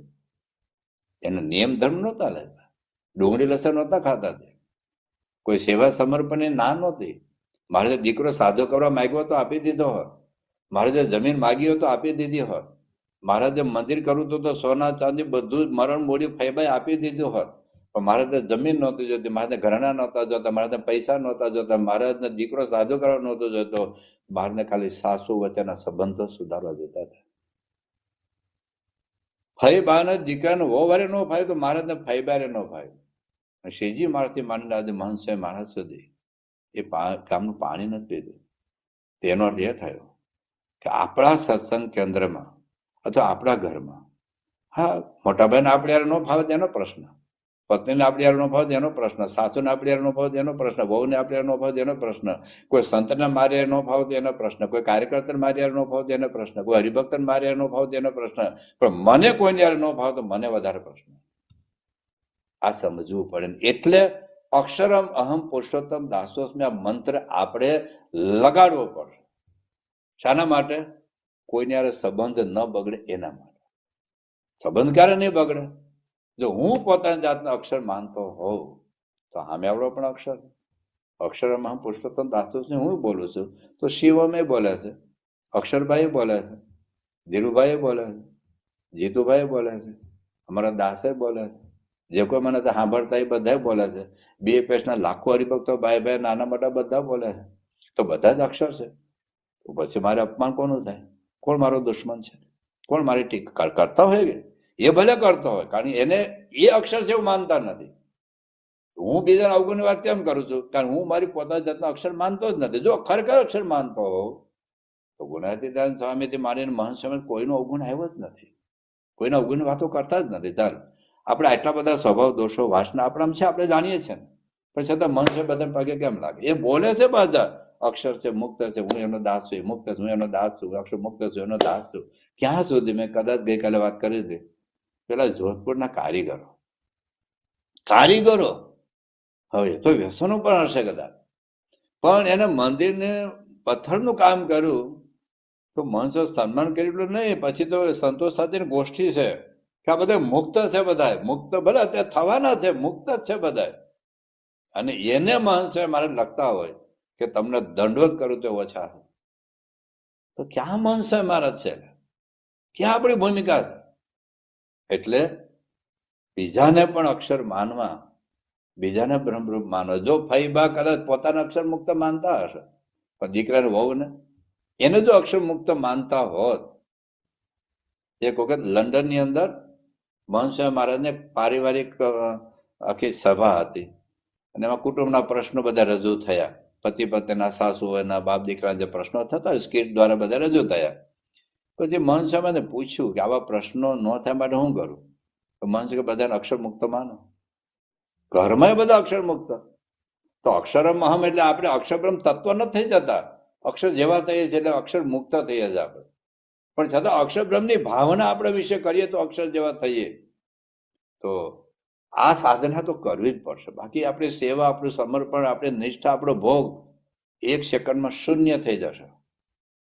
જીરા ઉપર લેવલ ઉપર આવી જઈશું. નહીં પેલી સાપ સીડી હોય છે ને રમત, એ 98 માંથી સીધા જીરા ઉપર આવીને ઉભા રહે. બધાને આવ્યું સેવા, સમર્પણ, નિષ્ઠા. શ્રીજી મહારાજથી મારીને આજ સુધી પણ એક પ્રશ્નો લોકોના જીવનો બન્યા. એનું કારણ એટલું છે. તો બીજા સાથેના સંબંધો સુધારવા માટે પણ આ મને થાય. આપણે હજી બ્રહ્મરૂપ નથી, પણ બ્રહ્મરૂપ થવા માટે આ મંત્રનો ઉપયોગ કરવાનો છે. કોઈ પણ આ એક નક્કી કરીએ, કેટલી મોટી આપણે નુકસાન ભોગવીએ છે. કોઈ વ્યક્તિ આપણે ન બને, એક તો સત્સંગનો વિકાસ ન થાય. ગમે એટલું આપણે એકલા ભોગ આપીએ નહીં થાય. બધાને સ્વીકારવા પડશે. અક્ષર મુક્ત માને સ્વીકારો, બધાનો મહિમા સમજો. યોગી બાપા તો આવું કે આખા વર્ષમાં 1 વાર સ્વામિનારાયણ નામ બોલે, આખા વર્ષમાં 1 વાર, તોય એનું અવગુણ ન લેવાય. આપણી ચામડી ઉખેડીને જોડા બનાવી દે, આવું યોગી બાપા કહેતા હોય તો આપણા ઘરમાં બધા સ્વામિનારાયણ ભજન કરતા જ હોય છે. આપણા સત્સંગ કેન્દ્રમાં પણ સ્વામિનારાયણ ભજન કરતા જ હોય છે. તો આ બહુ જ અંતરદ્રષ્ટિ કરવા જેવું છે. આજે બધા જ અડધો કલાક બેસીએ આપણે કે મને કોણ યારે નથી ફાવતું, કોણ યારે મારે અણબનાવ છે, કોણ મને પગે લાગે મને ગમતું નથી, મને કોઈ વ્યક્તિ દીઠો ન ગમે. મહારાજે તો ત્યાં સુધી કહ્યું, આવી જો આટી હોય કોઈ પણ ભક્ત સંત સાથે, હરિભક્ત સાથે, તો શ્રીજી મહારાજ તો ગજબની સજા કરે છે. એટલે ભયંકર સજા કરે છે ને આપણે સજા ભોગવી નહીં શકીએ. તો મહારાજે આટી તો ફૈબાની આટી મહારાજ મુક્તાન સ્વામી, બ્રહ્માંડ સ્વામી પણ કાર્યાનું 6ઠું વચરામત આખું ઊભું કર્યું. કાર્યાનું 9મું વચરામત મહારાજ કે સાધુ જ ન જાણો. લો, તો શ્રીજી મહારાજ અહીંયા એક વાત કરે છે, સાંભળજો. આ સંસારમાં પંચ મહાપાપ કરનારનો કોઈ કાળે છૂટકો થાય. કોઈ કાળે પંચ મહાપાપ એટલે દારૂ પીવો, માંસ ખાવો, પુરુષનો સંગ કરો, બાળ હત્યા કરવી, બ્રહ્મ હત્યા કરવી વગેરે. પણ ભગવાનના ભક્તના દ્રોહ ના કરનારો કોઈ દિવસ છૂટકો થતો નથી. કોઈ દિવસ. દ્રોહ એટલે એનું અપમાન કરીએ, ટીકા કરીએ, નિંદા કરીએ. આ જ વચરામતમાં છે. જે બ્રહ્મની મૂર્તિ માનવાનું છે ને, એમાં જ આગળ વાંચું. જો ભગવાનના ભક્ત છે તે તો કેવળ બ્રહ્મની જ મૂર્તિઓ છે, એને વિશે તો મનુષ્ય લાવવો જ નહીં. અને જેમ પોતાના દેહના કુટુંબીય હોય છે એને તેના હેતને અર્થે આપણે વઢીને કહીએ ને, એ આપણને વઢીને કહીએ, પણ અંતરમાં કોઈને આંટી પડતી નથી. હવે તો એ પડે. આવુઓની પડે છે, બાપ દીકરાને પડે છે, પતિ પત્નીને પડે છે, સાસુઓની પડે છે ને છૂટાછેડા થઈ જાય. તેમ ભગવાન આ ભક્ત સાથે સંગાત વર્તવી જોઈએ. અને જેને ભગવાન ને ભગવાનના ભક્ત સંગાતથી આંટી પડી જાય છે, સાંભળજો, આંટી એટલે ગાંઠ. એ દીઠો ન ગમે, જોવો ન ગમે, પગે લાગે તો આપણને ગમે નહીં, બાજુમાં ઉભો રહે તો આપણને ગમે નહીં. ત્યારે આતંકવાદી હોય ને એવું આપણને લાગે, એ આપણો દુશ્મન હોય એવું આપણને લાગે. તો કોઈ દિવસ આંટી પડી જાય છે, તે તો અમને દીઠો પણ ગમતો નથી. હવે અક્ષરધામ જવું છે તો વાક્ય વિચારો. અને આનો દવા છે અક્ષરમ પુરુષોત્તમ દાસોત્મે. હું જેમ અક્ષર છું સામે જેની સાથે મારી આંટી છે, એ પણ પ્રમુખ સમાજનું સ્વરૂપ છે, એ પણ યોગી બાપાનું સ્વરૂપ છે, એ પણ મહંત સ્વામી મહારાજનું સ્વરૂપ છે. જો અક્ષરમ હું બોલતો તો સામે વાળે બોલે છે, એ પણ મહંત સ્વામી દે. તો મહંત સ્વામી સાથે આંટી રાખો તો મહારાજ અક્ષરધામમાં પહેવા દે આપણને. બહુ જ ઊંડાણમાં આ વિચારવા જેવું છે. એમને નહીં થાય, આ પકડવું પડશે આ શબ્દો. અને મહારાજના શબ્દો છે, ત્યાં સુધી આપણે વતનમાં નથી વાંચ્યું એવું નથી. ઘણી વખત કથામાં છે ને આ પ્રકારની થોડી વાતો કરવી પડે અને સાંભળવી પડે. આપણને શું થાય છે, પછી બાપાએ આમ કર્યું, બાપાએ અક્ષરધામ બાંધી દીધું, બાપા બુદ્ધાભાઈ મંદિર બાંધી દીધું, બાપાએ 15,000 બાળકોને શ્લોકો ગોખાવી નાખ્યા. પણ મારું શું રંધાવ્યું એમાં? મારું એ બાપાનો મહિમા એ કાર્યથી સમજ્યા છે. એ તો વર્ષો આપણે અત્યાર સુધીમાં મેન તમે કેટલી વાર બોલ્યા હશે, કેટલી વાર સાંભળ્યું હશે કે ભાઈ બાપા અક્ષરધામ બાંધ્યું, બાપે અક્ષરધામ બાંધ્યું, પણ મેં અક્ષરધામ મારું તૈયાર કર્યું. બાપા તો મહંત સમાજ જ બોલ્યા કે આ અક્ષરધામ તો થઈ ગયું, અંદર અક્ષરધામ કરો. તો અંદર અક્ષરધામ મારે તો એ જ કહે છે ને, એ આત્મા કહીએ, બ્રહ્મ કહીએ, અક્ષરધામ કહીએ. તો આપણે અક્ષરધામ થયા કે જેમાં મહારાજ રહી શકે. અંદર કચરો જ પડ્યો છે, માનનો, ઈર્ષાનો, અહંકારનો, રાગનો, દ્વેષનો, આંટીનો એ કચરો ગંધાય છે. મહારાજ કેવી રીતે આપણે અંતરમાં બેસી શકે? આપણે મહારાજને ધારવાના છે ને. એટલું તો તમે યોગી ગીતામાં લખ્યું છે કે બ્રહ્મ થઈને પરબ્રહ્મને રાખવા. પરબ્રહ્મ એમને નહીં રહે. કોઈ હાથી આપે ને મફતમાં ભેટમાં આપે ને આપણે ચોથે માળે રહેતા હોઈએ, હાથીને રાખવો ક્યાં ભાઈ સાહેબ? એમ ભગવાનને રાખવા માટે બ્રહ્મ જવું પડશે. ભગવાન છે તો દરેકમાં, કીડી મકોડામાં, આતંકવાદીમાં ભગવાન છે, પણ એ ભગવાનનો અનુભવ કરવા માટે મારા હૃદયમાં ભગવાન છે તો બ્રહ્મનું પાત્ર થવું પડશે. તો આપણે જેમ બ્રહ્મ છે એમ સામે વાળા બ્રહ્મ છે. તો આંટી પોહાય આપણને, આંટી પોહાય. તો મહારાજ કે મને દીઠો નથી ગમતું. જેનું ભજન કરીએ છીએ, જે આપણા ઈષ્ટદેવ છે, જેના ધામમાં જવાનું છે, જેની કૃપાથી આપણી વાસના ટળવાની છે, હવે એ મને એમ કે તું મને દીઠો ગમતો નથી. એનું કારણ એ નથી કે મેં ધર્માદો નથી આપ્યો, કારણ એ નથી કે મેં સેવા નથી કરી, કારણ એ નથી કે મેં નિયમ નહીં બોલ્યો, કારણ એ નથી કે હું તપ નથી કરતો, કારણ એ નથી કે મેં કઈ સેવા નથી કરી. કારણ એ છે કે મને કોકની સાથે આંટી છે. ફૈબાના દીકરા બહુ સાથે આંટે છે. હવે ફૈબા તો ધામમાં જ આપણી અંદર જ બેઠા છે. ફૈબા આપણી અંદર જ બેઠા છે. જીવા ખાતર આપણી અંદર જ બેઠા છે. અલ્યા ખાતર આપણી અંદર જ બેઠા છે. એ મુક્તાન સ્વામી માથું કાપવા તૈયાર થયા. મુક્તાન સ્વામી અક્ષર મુક્ત માનતા હોય તો, બ્રહ્મરૂપ માનતા હોય તો પ્રશ્ન જ છે ને. એટલે શ્રીજી મહારાજના શબ્દો તો જુઓ, આપણને ખબર પડ્યા અક્ષરમ પુરુષોત્તમ દાસોત્મે મંત્ર શા માટે ઉપયોગી છે, શા માટે ડે ટુ ડે લાઈફમાં આપણે ઉપયોગમાં લેવાનો છે. આ બીજા સાથેના સંબંધો સુધારવા માટે. નહીતર મહારાજ કહે છે સાંભળો, અને જેને ભગવાનના ભક્ત સંગાથી આંટી પડી જાય છે. તો આપણી પરંપરામાં જે સંપ્રદાય છે, જૂનો સંપ્રદાય, ગુણાતીતાન સ્વામી, ભગતજી મહારાજ, શાસ્ત્રી મહારાજ, યોગી બાપા, પ્રમુખ છે, મહંત, એ લોકોને હું બગાડી દીધું. ભગતજી ઝેર આપનાર કોઈ બીજા દેશના તો હતા નહીં, કોઈ વિધર્મી તો હતા નહીં. પાકિસ્તાનમાં, બાંગ્લાદેશ, અફઘાનિસ્તાન હતા નહીં. શાસ્ત્રી મહારાજ ઝેર આપનાર, સાધન ભજન કરનાર હતા. કોઈ સાધુ હતા, કોઈ ગ્રહસ્થો હતા, નિષ્ઠા સેવા કરનાર હતા. પણ છતાં શાસ્ત્રી મહારાજ ક્યાં સુધી હેરાન કર્યા, ભગતજી મહારાજ ક્યાં સુધી હેરાન કર્યા, યોગી બાપાને ક્યાં સુધી હેરાન કર્યા. પ્રમુખ સમાજ માટે કેવી પત્રિકાઓ લખવાની છે, શું આપણી ટીકા થઈ જાય. પ્રમુખ સમાજની તુલના હિટલર સાથે, સદામ હુસેન સાથે કરે અને પ્રમુખ સ્વામી ખડખડાટ હસી પડે. એ ગુરુના વંશના આપણે છીએ ભાઈ. સિંહના દીકરા ઘેટા ન હોય. આપણે ગુનાથી સિંહના બચ્ચા છે. તો આપણને કોઈ સાથે ન બને. એ બનવું જ નથી. આજ સુધી જે બન્યું હોય ને, આજે હું કહું છું 1 કલાક, 2 કલાક, 5 કલાક વિચારવા કે મારા ઘરમાં મને કુટુંબમાં કોણ, ભાઈ એને આપણે યાર ન ફાવતું એનો પ્રશ્ન. પણ મને કોણ યાર નથી ફાવતું, મને કોણ યાર બેસવું ઉઠવું નથી ગમતું. કોકની પાસે જેની યાર મને ન ગમતું હોય ને, એની પાસે કોક ઉભો હોય ને, એ મને ન ગમે કે એની પાસે કેમ ઉભો રહ્યો. મને કોકની યાર ન ગમતું, મને તમે શિવ મારે ન ગમતું હોય, મને ન બનતું હોય. તો શિવમ મારે કોક ઉભો એ મને ન ગમે. શિવમ તો મારું દુશ્મન મને દેખાય છે, પણ શિવમ સાથે કોક ઉભો હોય એ મને ન ગમે. તો મારી કેટલું અજ્ઞાન છે, કેટલી મૂર્ખામી છે. કોઈ કથા કામ નહીં લાગે, કોઈ સેવા કામ નહીં લાગે. મારા જગ્યાએ અક્ષરધામમાં નહીં જાય. મને દીઠો નથી ગમતો. આગળ મહારાજ વાત કરે, સાંભળજો. તે અમને દીઠો પણ ગમતો નથી, ને તે ઉપરથી રીસ પણ કોઈ દિવસ ઉતરતી નથી. લો, મહારાજને આપણા ઉપર રીસ હોય તો શું કરીએ આપણે? પછી મહારાજ કહેશે, આ સંસારમાં પણ મા બાપના કરનારનો કોઈ દિવસ છૂટકો થાય, પણ ભગવાનના ભક્તના દ્રોહનો કરનારો કોઈ દિવસ છૂટકો થતો નથી. તો માટે ભગવાનના ભક્તની જે સેવા કરવી તે બરાબર કોઈ પુણ્ય નથી, ને ભગવાનના ભક્તનો દ્રોહ કરવો તે બરાબર કોઈ પાપ પણ નથી. બીજે મહારાજ બહુ એક ગજબની વાત કરે છે. ભગવાનના ભક્ત સાથે કોઈ રીતનો વિક્ષેપ થાય આપણા સ્વભાવને લીધે, તો જળમાં લીટાની પેઠે ફેર એક થઈ જાય, પણ આટી રાખે નહીં. જેમ આપણે આમ લીટી કરી એક થઈ જાય ને, ધૂળમાં લીટો કરે તો આપણે ભેગી કરવી પડે. જળમાં તો ઓટોમેટિક થઈ, પણ લોખંડમાં લીટો થયો તો લોખંડ ઓગાળવો પડે. તો પછી મહારાજ એવું કહે છે કે અમારો તો દયાવાળો સ્વભાવ છે, તો પણ જો કોઈ ભગવાનના ભક્તને ક્રૂર દ્રષ્ટિ કરીને જોતો હોય, આમ દીઠો ન ગમતો હોય, ને તે જો પોતાનો સગો વાલો હોય, અમે ધર્મ કુળના એમ એની વાત છે, તો પણ જાણીએ જેને હાથ ફોડી નાખીએ, અને હાથે કરીને જો ભગવાનના ભક્તને દુખે તો એનો હાથ કાપી નાખીએ, એવો અમને અભાવ આવે છે. પણ ત્યાં દયા નથી રહેતી.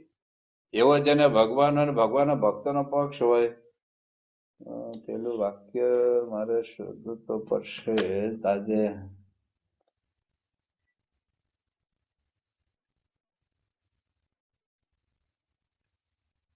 હા, બધા આવી ગયું, મળી ગયું. એ આજ તરફના છે, સાંભળજો. ભગવાન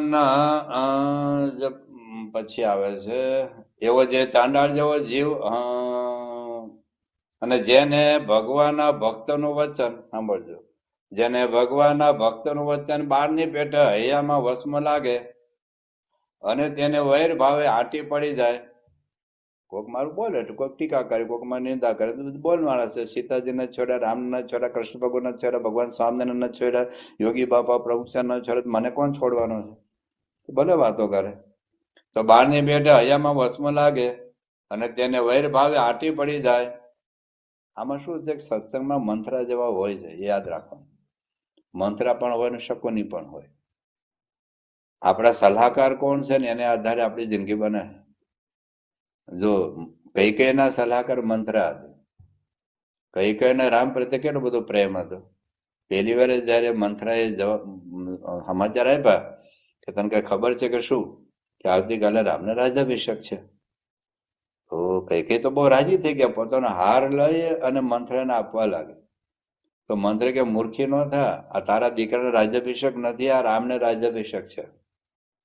તો કૈકેયી કે મને તો મારા ભરત કરતા રામ વધારે પ્યારો છે, તો રામને ગાદી આપે તો હું રાજી છું. એટલે એ બાણ એનું નકામું ગયું. બીજું બાણ માર્યું. જોજો આ મંત્રાઓ કેવું આપણું કરે છે, બગાડે છે કેવું. મંત્રે બીજી વાત કરી કે કઈ તું રાજા દશરથને માને તે રાણી બરાબર? તો કે હા. તો રામને રાજ્યાભિષેક કરવાનો હતો તો તને કેમ વાત ન કરી? તને કન્સલ્ટ કરવું જોઈએ ને, તને પૂછવું જોઈએ. આખે અયોધ્યાને ખબર છે, તને ખબર નથી. તને અંધારામાં રાખીને કૌશલ્યા સાથે આખું ષડયંત્ર કરીને રામને રાજ્યાભિષેક આપે. તો કઈ કે ભલે મને ન પૂછ્યું, કઈ વાંધો, રામને ગાદી આપે છે એ તો હું રાજી છું. એ બાણ એનું ફેલ ગયું. ત્રીજું બાણ માર્યું કે અત્યાર સુધી કૌશલ્યા તને હેરાન કરતી, તું કૌશલ્યાને હેરાન કરતી, વાત બરાબર? તો કે પણ દશરથ રાજા તારા પક્ષમાં હતા, એટલે કૌશલ્યાને બીજું કઈ કરવાનો અર્થ હતો નહીં, કારણ કે પક્ષ તો દશરથ તારો જ રાખતા હતા. પણ હવે રાજા કોણ બનશે? તો કે રામ. રાજમાતા કોણ મળશે? તો કૌશલ્યા. તો અત્યાર સુધી જે તે કૌશલ્યાને હેરાન કરી છે, તો કૌશલ્યા હવે તને હેરાન નહીં કરે, બધો વેરનો બદલો નહીં વાળે. અને હવે તો રાજા તો દશરથ છે ને, જે તારો પક્ષ રાખશે. અને કદાચ દશરથ ટેંટે કરશે તો રાજા તો રામ છે, દશરથને જન્મ પર જશે. તો હવે તારી આખી જિંદગી આ રાજભવનમાં સહન કરવું પડશે. બસ આ બાણ એને વાગી ગયું. અને પછી આખો ષડયંત્ર કર્યો.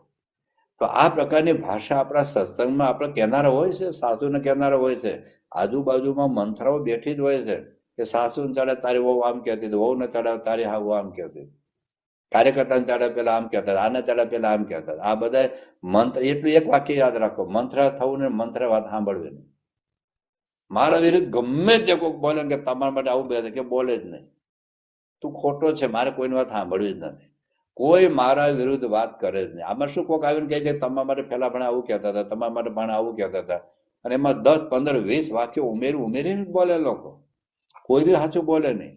જિંદગીમાં આવા કાતર જેવા હોય છે. કાતરનો જન્મ કાપવા માટે થયો. એ સાસુનો સંબંધ કાપે, ભાઈ બહેનનો સંબંધ કાપે, પતિ પત્નીનો સંબંધ કાપે, સંતો હરિભક્તોનો સંબંધ કાપે, બે ભાઈનો સંબંધ કાપે, કાર્યકર્તાનો અંદરો અંદર સંબંધ કાપે. એનો અવતાર જ કાપવા માટે થયો.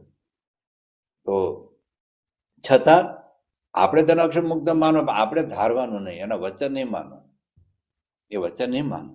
તો મહારાજ આ વાત આપણે સમજાવે. હવે મહારાજ શું કહે છે, જોજો, વેર ભાવ આંટી પડી જાય એ જીવે ત્યાં સુધી ટળે ને પછી એની યાર મારે નહીં બને. મહારાજ કે તમે માનો ભાઈ બાપ, બીજું બધું માનો. મને કહેવાય તમે અક્ષરધામના અધિપતિ, સર્વોપરી સર્વ અવતારના અવતારી પરબ્રહ્મ પુરુષોત્તમ નારાયણ, પણ સાસુના ઝઘડામાં તમને ખબર ન પડે. અને પ્રશ્ન કેટલો થયો, મહારાજ જેમાં આગળ જતા રહ્યા. હવે મહારાજ શું કહે છે સાંભળજો. અને એવો જે ચાંડાળ જેવો જીવ હોય, આપણને ચાંડાળ કહે છે મહારાજ, કોઈ પણ સંત હરિભક્ત સાથે આપણને ન બને, એને આપણે ન બને તો એનો પ્રશ્ન છે. પણ મહારાજ શું કહે છે, એવો ચાંડાળ જેવો જીવ હોય કે ધર્મયુક્તા હોય, બધા નિયમ ધર્મ પાડીએ, ડુંગળી નહીં, લસણ નહીં, બહારનું ખાવાનું નહીં, હોટલનું ખાવાનું નહીં. બધા ધર્મ બે પ્રકારના છે, ત્યાગ સંબંધી, ભક્તિ સંબંધી. પૂજા કરતો હોય, તિલક ન કરતો હોય, ઘર સભા કરતો હોય, રવિ સભા કરતો હોય, ચેષ્ટા બોલતો હોય, વચન વાંચતો હોય, વાતો વાંચતો હોય, સત્સંગની સેવા કરતો હોય, તો ધર્મયુક્ત હોય, ત્યાગે યુક્ત હોય, તપે યુક્ત હોય, તપ કરતો હોય, એ સર્વે વૃથા છે, નિષ્ફળ છે. હવે સાંભળજો એક વાક્ય. અને બીજા પણ કોટિક સાધન કરે. કરોડ સાધન કરવા એટલે શું થાય ખબર પડે? રોજના 300 સાધન નવા કરો, રોજના 300 નવા, તો 100 વર્ષની જિંદગીમાં કરોડ સાધન થાય. કોની તાકાત છે? 2-5 સાધનો કરીએ છીએ ભાઈ, છે એમાં બરકત હોતી નથી. તો બીજા કોટિક સાધન કરે, પણ તેના જીવનું કોઈ કાળે કલ્યાણ થાય નહીં. કોઈ કાળે કલ્યાણ ન થાય ભાઈ સાહેબ. તો એટલા માટે મંત્ર લગાડવાનો છે. આ મંત્ર એટલા માટે લગાડવાનો, હું જેમ અક્ષર છું સામેવાળો અક્ષર છે, હું જે મુક્ત છું સામેવાળો મુક્ત છે. મારે કોઈની હારે સંબંધ બગાડવાનું મને પોહાય એવું નથી. સામેવાળાને ભલે પોહાય, મને પોહાય એવું નથી. મારે જો અક્ષરધામમાં જવું હોય, મારે યોગી બાપા જેવું સુખ લેવું હોય, મારે ભગતજી મારે જો આનંદ માણવો હોય, બાકી શું થાય ખબર છે? જેની આપણે ન બનતું હોય, આટી હોય, એના સંતો એને ઘેર પધરામણી જાય, એના હરિભક્તો એને ઘેર મળે, આપણને નહીં ગમે. આપણને નહીં ગમે. એના કોઈક વખાણ કરે, આપણને નહીં ગમે. ધારો કે મનુષ્યમાં જ આવ્યા હોય, એને હાર પહેરવાનું નામ બોલે, જેની યાર મને ન ફાવતું હોય ને એને હાર પહેરવાનું, એને ઘેર મનુષ્યને પધરામણી લઈ જાય. આપણે તો ટાંકી ફાટે, આવો હરામખોર છે એને ઘરે લઈ ગયા, હું આટલો નિષ્ઠાન, હું આટલો ભક્ત, મારે એટલું સમર્પણ, મારે એટલી સેવા. એટલે આ બહુ જ મોટું નુકસાન છે. એટલે મહારાજ અહીંયા આપણને કહે છે ને, અક્ષરમ પોતાના આત્મા માનો, અક્ષર માનો, અક્ષરધામ માનો. ભાઈ સાહેબ, ભગવાન આપણે ત્યાં રહે. અને એ તો કામે કચરો આપણે જિંદગીનું ઉકરડા જેવું, ઉકરડામાં ભગવાન રહે. આ માન, ઈર્ષા, કામ, ક્રોધ, લોભ, અહમ, મમત્વ, એ બધે કચરો હશે, ઉકરડો હશે, ગટર છે, એમાં ક્યાંથી ભગવાન રહે? એના કરતા પોતાના અક્ષર માની, સામે વાળા અક્ષર માની.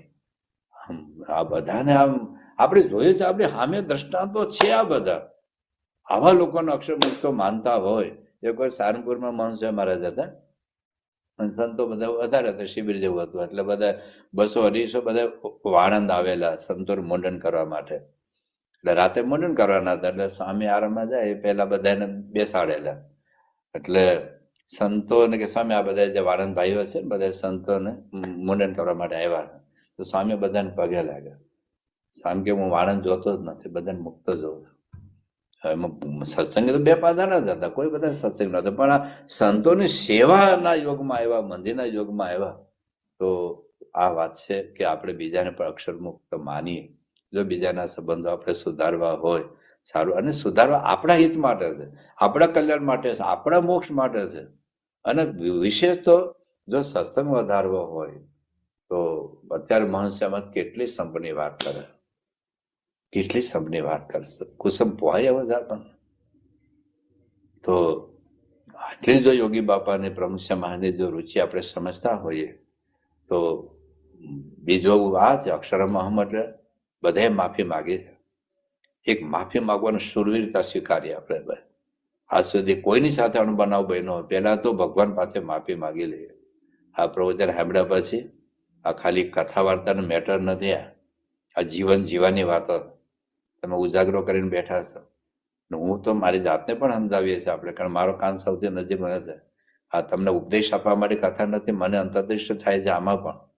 તો આપણે વિચારવાનું આજે મારે કોની સાથે અણબનાવ છે, તો પેલા તો ભગવાન પાસે માફી માગી, સ્વામી પાસે. ભલે એને આપણું ગમે એટલું અહિત કર્યું હોય, ક્યાં આપણો ગુણાતીત ગુરુ જેટલો અહિત કોઈ કોને કર્યું છે આપણું ભાઈ સાહેબ. પ્રમુખ સાહેબ મહારાજ આતંકવાદી માટે પ્રાર્થના કરતા હોય, મહંશ્યા મહારાજ વિધર્મી માટે રોજ પાકિસ્તાન બાંગ્લાદેશ માટે પ્રાર્થના કરતા હોય, તો આપણે તો ભક્તો છે, એનું સમર્પણ છે, એની સેવા છે. આટલા વર્ષે આપણે કથા વાર્તા કરીએ ને સાંભળીએ છીએ. તો આપણા ઘરમાં આપણા સત્સંગ કેન્દ્રમાં મારો કોઈ દુશ્મન નથી, હું જ મારો દુશ્મન છું. ગીતામાં લખ્યું છે આત્મા એવ આત્મા ન હરિપુઃ, આત્મા એવ આત્મા ન હરિપુઃ. કોઈ મારો દુશ્મન નથી, હું જ મારો દુશ્મન છું. કારણ કે મારી વિચારસરણી ખોટી છે, મેં સાધના નથી કરી. અક્ષરહમ પુરુષોત્તમ દાસોત્તમાં કેટલો આનંદ આવે. એક બીજી વાત કરીએ, આપણે જયારે પીરસતા હોઈએ ને ત્યારે આપણે શું માનીએ, જો ખાવા આવ્યો, ખાવા આવ્યો, ખાવા આવ્યો. રસોઈ કોકે આપી છે, રસોઈ બનાવી છે કોકે, આપણે પીરસવાનું છે. પણ ઘરે મંદિરમાં સભા વખતે ન દેખાય. અમારા દેશમાં ખાસ વધારે હોય કે જમતી વખતે 2000 ભેગા થાય, કથામાં 200 જણા બેઠા હોય. પણ આપણને એ વખતે શું વિચાર આવે, ખાવા આવ્યો, ખાવા આવ્યા. યોગી બાપા એક વખત રાજકોટમાં હતા, તો સવારે નાસ્તો કરવા બેઠા. તો હરિભક્ત બાપા જમો, બધા હરિભક્તોને બહુ ભાવ છે. યોગી બાપા કે આ બધા હરિભક્તોને જમાડો, લાવો હું બધાને પીરસું. દરેકમાં રહીને શાસ્ત્રીજી મહારાજ જમે. અક્ષરમ પુરુષોત્તમ દાસ આ માનો બધાને આમ દર્શન, વાહ બધા મુક્તો જમે છે. મારા એક વખત બાપા ત્યાં ગોંડલ હતા પ્રમુખ સાહેબ મહારાજ, તો ગુરુકુળમાં છે ને સંતોનું જમણવાર બધું ગોઠવેલું. તો સ્વામી કે પેલા મુક્તોને આપણે જમતા જોઈ આવીએ, દર્શન કરી આવીએ. મુક્તો એટલે બાળકો. એટલે સ્વામીને જોયું બાળકોના ડીશમાં કોઈ મીઠાઈ નહોતી. તો સ્વામીએ સંચાલકોને પૂછ્યું, સ્વામી કે આ મુક્તો માટે કેમ મીઠાઈ? કે બાપા બધાને બપોરે જમાડી દીધા. સ્વામી કે બપોરે જમાડો, મુક્તોને અત્યારે જમાડો. એ બધા બાળકો મુક્તો કહે છે. એક વખત સંતોએ પ્રમુખ સાહેબ મહારાજને પ્રશ્ન પૂછ્યો કે સ્વામી તમારા અમારી સાથે કેવા સંબંધો છે? 4 વિકલ્પો આપેલા. એક તો ભગવાન ભક્તને જોઈએ એ રીતે, ગુરુ શિષ્યને જોઈએ એ રીતે, માતા પિતા સંતાનને જોઈએ એ રીતે, અને મિત્ર મિત્રને જોઈએ રીતે. તો તમે અમને કઈ દ્રષ્ટિથી જુઓ છો? ભગવાન ભક્તને જોઈએ એ રીતે, ગુરુ શિષ્ય કે તમે મારા શિષ્ય છો, અથવા તમે મારા ભક્ત છો, અથવા તો વડીલો પોતાના સંતાન કે સંતોની ભક્તો મારા સંતાનો છે, અથવા તો મારા મિત્ર છે. કઈ દ્રષ્ટિથી જુઓ છો? તો પ્રમુખ સ્વામી તો 5મો જ વિકલ્પ શોધી કાઢ્યો. 4 વિકલ્પ તો આપેલા. સ્વામી કે બધા અક્ષરધામના મુક્તો છે. એ આપણે અક્ષરધામના મુક્તો માને, અને આપણે કેવા માનીએ છીએ? તો અક્ષરમ પુરુષોત્તમ દાસોસ્મે એટલે તમે જમવા બેઠા હો અને કોઈ હરિભક્ત આપણે પીરસવા આવે, અને એ અચાનક હરિભક્તની જગ્યાએ મહંત સ્વામી પ્રગટ થઈ જાય, અને એ આપણે થાળીમાં રોટલી મૂકી, કેટલો બધો આનંદ. મહંત આપ કેટલો આનંદ થઈ જાય. હવે તમે બોલો તો અક્ષરમ પુરુષોત્તમ દાસોસ્મે. તો જે પીરસવા આવે છે એ પણ હું બોલે અક્ષરમ પુરુષોત્તમ દાસોસ્મે, એટલે કે હું મહંત છું, એ પણ મહંત સામે છે. માનો ને ભાઈ સાહેબ, જયારે પીરસવા આપણે ઉભા હોઈએ ત્યારે આમ શ્રીજી મહારાજ મારે મહંત છે મારે લાઈનમાં ઉભા હતા. શ્રીજી મહારાજને હું આપું છું, ભગતજી મહારાજને આપું છું, યોગી બાપાને આપું છું, પ્રમુખ સાહેબ મહારાજને આપું છું, મહંત સાહેબ મહારાજને આપું છું. આવી ભાવના કેટલો આનંદ ઉપજાવે. ઘરમાં દાખલા તરીકે તમે જમતા હો અને પત્ની પીરસવા આવે, પત્નીની જગ્યાએ અચાનક મહંત સાહેબ દેખાય તો કેટલો આનંદ થાય. અને પત્ની ધારે કે પીરસવા આવે, તમે જમતા હો, અચાનક તમારી જગ્યાએ મહંત સાહેબ દેખાય તો એમ મહંત સાહેબ ને કેટલો આનંદ થયો. તમારામાં તમે પોતે જ મહંત સાહેબ અક્ષરમ પુરુષોત્તમ દાસોસ્મે. એટલે આ મંત્રને જીવનમાં બહુ ડિટેલમાં આપણે થોડી વાત કરી છે, પણ હજુ તો બહુ જ ઊંડાણ પકડાયું છે. આ તો ખાલી આપણે દુર્ગુણો આપણા સ્વભાવ વચ્ચે પણ સદગુણની પ્રાપ્તિ કરતા પણ સમજો. અક્ષરબ્રહ્મ ગુણાતીત કેવી મારે કરતા સમજતા હતા. ભગતજીમાં શું કર્યું કે દરેક મારે ગુણાતીત સામે મારી કસોટી કરે છે. તો આપણે અક્ષર ભગતજીમાં જ જમવાનું. કોઈક મારું અપમાન કરતા હોય તો મહારાજ અમારે મારી કસોટી કરે છે. કોઈક મારી ટીકા કરતા મહારાજ અમારે મારી કસોટી કરે છે કે મને એનો અવગુણ આવે છે કે નથી આવતો, મને એની આટી પડે છે કે નથી પડતી, હું મારી જાતને અક્ષર માનું છું કે નથી માની શકતો, સામે વાળાને અક્ષર મુક્ત માનું છું કે નથી માનતો. આ કસોટી કરવા માટે પ્રસંગ ઉભો કર્યો છે કે મારી લોકો ટીકા કરતા થયા, મારી લોકો નિંદા કરતા થયા, મારા કાર્યનો લોકો વિરોધ કરતા થયા, મારા નિર્ણયનો વિરોધ કરતા થયા. આપણા કાર્ય નિર્ણય થાય એટલે આપણા માટે દુશ્મન જ બની જાય. પણ એનો એંગલ જુદો હોય ભાઈ સાહેબ. હું આ ઇંગ્લિશમાં શીખ કરું, તમને નાઈ લાગે, તમે પણ હાચો એ પણ હાચો, તો કદાચ ધારો કે એની ભૂલ પણ હોય, પણ આપણને દુશ્મન એ મનાઈ જાય કે બસ એને મારા કાર્યનો વિરોધ કેમ થયો, મારા નિર્ણયનો વિરોધ કેમ કર્યો. ભલે ને કર્યો, આપણે અક્ષર માનવામાં આપણને લાભ છે. આપણે કોઈ એમ કે કોઈ તને ગાળ દે તું અંતરમાં આનંદ થાય તને 1 કરોડ રૂપિયા આપું, તો આપણે શું કે મને રોજને 10 ગાળ દે, રોજ 100 ગાળ દે, તો રાજી થઈએ કે નહીં? તો આ અંતરનો આનંદ, ભગવાનનો રાજીપો અબજો ડોલર કરતા વધારે છે. તો ભગવાનનું કરતાપણું અક્ષરમાંનો યોગી બાપા, પ્રમુખ સાહેબ મહારાજ, ભગતસિંહ મહારાજ એક એક પ્રસંગમાં પોતાને કરતા મેં કર્યું છે, મહારાજ હું કરું. અને કોક અવળું કરે તો એ પણ ભગવાન કરતા હતા માને. તો દાસ ભાવ અક્ષર મહમ એટલે મહંત સાહેબ દાસ ભાવ, યોગી બાપા દાસ ભાવ, યુકોના દંડવત કરે, ભગતજી મહારાજ દંડવત કરે, શાસ્ત્રી મહારાજ દંડવત કરે, પ્રમુખ સાહેબ મહારાજ દંડવત કરે. મહંત સાહેબ દાસ ભાવ, સહિષ્ણુતા, કેટલું સહન કર્યું, કેટલો ભીડો બેઠો હરિભક્તો માટે, સંતો માટે, મનનું મૂકીને કેટલું મનનું મૂક્યું, કેટલા અનુકૂળ થયા. તો ધર્મ, જ્ઞાન, વૈરાગ્ય, ભક્તિ, દાસભાવ, સહિષ્ણુતા, ક્ષમાવૃત્તિ કેટલા લોકોને માફ કર્યા. આપણા પોતાના કરોડો ગુનાઓ માફ કર્યા. તો આપણે કોકનો એકાદો ગુનો માફ ન કરી શકીએ? હું અક્ષર છું, ભલે મારા પ્રત્યે ગુનો કર્યો, એનાથી ભલે મને નુકસાન થયું છે, એનાથી ભલે મારી છાપ ખરાબ થઈ છે, છતાંય બહુ વર્ષો પહેલા પ્રમુખ સાહેબ મહારાજ માટે એક પત્રિકા છપાતી, બહુ ભયંકર પત્રિકા. હું વિદ્યાનગર ભણતો તે પત્રિકા મેં વાંચે. કેવું લખે, બ્રહ્મ રાક્ષસ પ્રમુખ સ્વામી. અને એ વખતે કોઈક એક્ટ્રેસ કોઈ બાઈ હતી, વખતે એનો ફોટો બાજુમાં પ્રમુખ સાહેબનો ફોટો હોય. મેં એવું લખ્યું હોય કે બ્રહ્મ રાક્ષસ પ્રમુખ સ્વામી આ સ્ત્રી સાથે લગ્ન કરવાના છે અને 200 છોકરા પેદા થવાના છે. 81માં સંતો 200 દીક્ષા લેવાના હતા. આટલી ભયંકર પત્રિકા. તો અને સમાજના સારા સારા માણસોને ત્યાં પત્રિકા મોકલ્યા બધી. તો એ ગાંધીનગરના કોઈક રાજકીય કાર્યકર્તાએ પ્રમુખ સાહેબને પત્ર લખ્યો કે તમારે આટલી બધી ભયંકર પત્રિકા આવે તો બદનક્ષીનો દાવો કોર્ટમાં દાખલ કરીને જેલ ભેગા કરી દો ને. તમારે તો રાજકીય વગ છે, ન્યાયતંત્રમાં વગ છે, પોલીસ તંત્રમાં વગ છે. તો સ્વામી એક લીટીમાં જવાબ લખ્યો, સ્વામી કે એનું કામ એ કરે છે અને અમારું કામ અમે કરીએ છીએ. કેટલી આમ સહિષ્ણુતાની હદ હોય ને, એને ક્યારે લાગ્યું નથી મારી છાપ ખરાબ થઈ. તો આ બધું બહુ જ બધી વાતો છે. ગુણગ્રાહક દ્રષ્ટિ તમે કેટલી યોગી બાપા, પ્રમુખ સાહેબ મહારાજ, મહંત સાહેબ, એક એક સંતો ભક્તોનો કેટલો ગુણ છે. એક વખત પ્રમુખ સાહેબ મહારાજને 84માં બેલ્જિયમમાં જે જાપાનમાં ક્યાંક સ્વામીને પૂછ્યું કે સ્વામી તમે બધા અમારામાં એટલા દોષો સ્વભાવ છે છતાં બધા સાથે કેવી રીતે વર્તી શકો છો?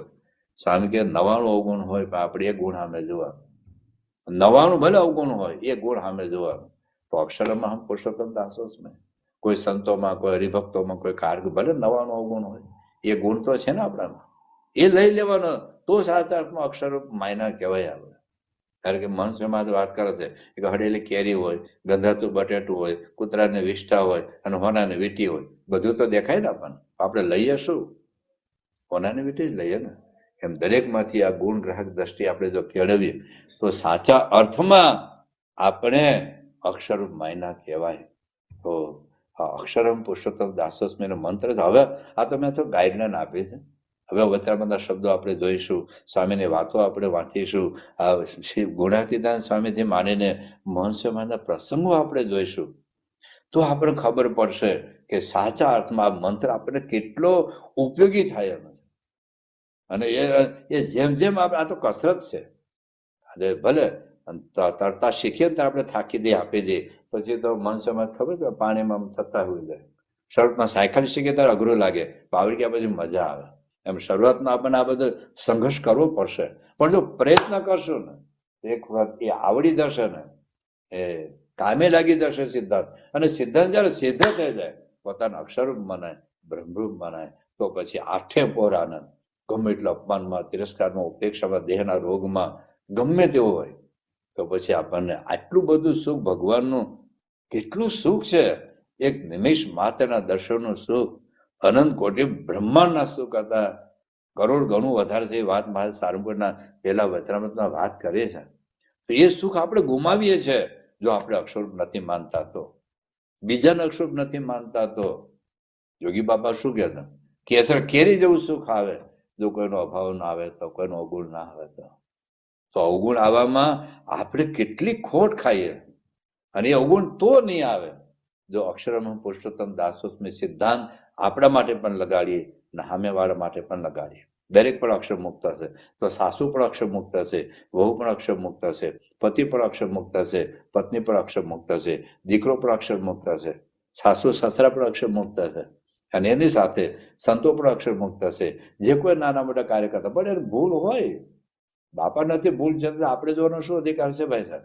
આપણે તો અમારા આચાર્ય સાહેબ ગયા હતા, હમણાં ધામમાં ગયા. આચાર્ય સાહેબ શું કહે કે એક્સરે હોય ને, એક્સરે એ ઉપરના કપડાનો કલર બલર ન દેખાય, એ સીધા હાડકા દેખાય. પણ આ તો આધુનિક વિજ્ઞાન અક્ષર રેજ સુધી જ પહોંચ્યું હતું. આપણું અધ્યાત્મ તો વાય રેજ અને ઝેડ રેજ સુધી પહોંચે છે. તો એક્સરેમાં ખાલી ઉપરના કપડા બપડા ન દેખાય, ચામડીનો કલર ન દેખાય, સીધા હાડકામાં ફ્રેક્ચર વગેરે દેખાય. વાય રેજ છે ને સીધા આત્મા સામે લઈ જાય, અને ઝેડ રેજ છે ને સીધા દરેકના આત્મામાં રહેલા ભગવાન જ દેખાય. વાત છે. ઓમ ઈશા વાસવિદમ સર્વમ. ભગવાન કૃષ્ણ કહે છે યો મામ પશ્યતિ સર્વત્ર, મને બધે જોઈએ છે. તુલસીદાસે કહ્યું સિયારામ મયા સબ જગ જાની, કરવો પ્રણામ જોરી જુગ પાની. સિયારામ મયા સબ જગ જાની, કરવો પ્રણામ જોરી જુગ પાની.